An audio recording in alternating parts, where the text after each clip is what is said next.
Sir, Yes, while we discuss this supplementary demands for grants, I don't take much time, sir.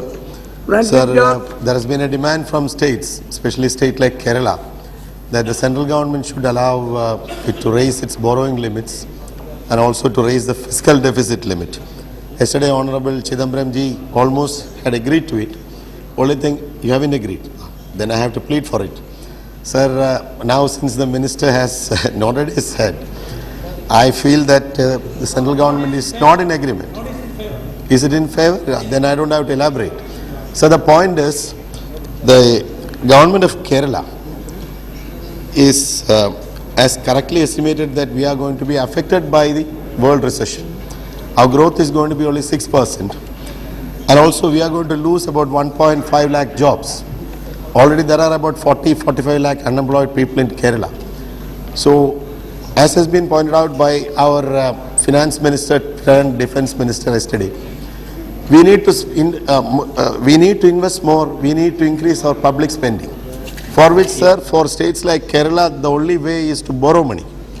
And if the central government allow Kerala to raise its fiscal deficit from 3.4% to 5%, and also to increase its borrowing limits, so Kerala can borrow 8,250 crore, out of which, after meeting the revenue deficit and all that, 4,883 crore can be made available for investment in basic infrastructure development projects. So this money, the state is asking for only 1,000 crore in place of 8,250. So this money will be invested in public works, in the state's Roads and Bridges Corporation, Coastal Development Corporation, Kerala Water Authority, and also other public sector institutions. So I would request the government to allow the state to borrow, to raise the borrowing limit and also to raise the fiscal deficit limit. Sir, I am concluding. I am not taking much time. A mention was made thank you. Very much. Please, 1 minute. Mention was made here about the loan waiver scheme, for which I applaud the government. 66,000 crore was given to the farmers. But sir, the point to be noted is, a large number of farmers have been left out of this scheme. So the EDK package has been announced. I am immensely grateful to the government for that. Of course, the credit goes to the Prime Minister and the Finance Minister and also the Agriculture Minister and the government as a whole. Sir, but the point is, I can say it with all authority, large number of farmers in EDK have been left out of this scheme, the loan waiver scheme.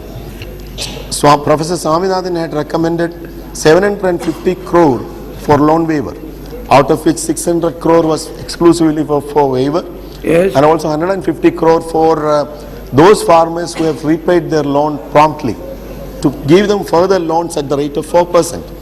So when he was finance minister, while replying earlier, he said this is not a repayment scheme. We agree. But sir, the point is, those who have benefited are the richer ones, not the small and medium farmers, those who have taken 25,000, 50,000 loans. Large number, if you make a proper assessment, you can find out that throughout the country, this is not a case of Kerala alone. Throughout the country, sir, the majority have been left out now. So I would request the Honorable Minister to reconsider this, at least under the EDK package. Those farmers, especially those cardamom farmers, the problems Honorable Chidambaram ji very well knows, because in Idukki district, most of the farmers are from Tamil Nadu. They were here in the last 2-3 days. They were here going around and meeting Honorable Prime Minister and ministers. Sir, I am concluding, sir. You should be generous. Sir, I am highlighting the problems.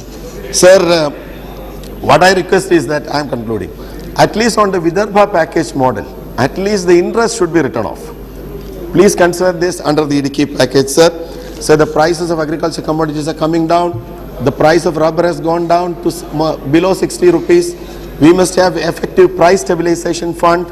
And also, I'm concluding, sir. The banks, when we speak about Honorable Chidambaram ji is always for merger and acquisition. I am not outrightly opposing that.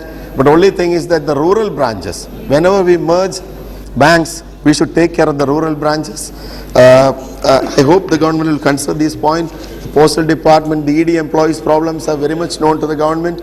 The Nadaraj Murthy Commission has given a go-by to their demands. So all these should be taken care of. That's all I demand. Thank you. Thank you very much. Now, P.C. Thomas, I will give you 2 minutes, nothing.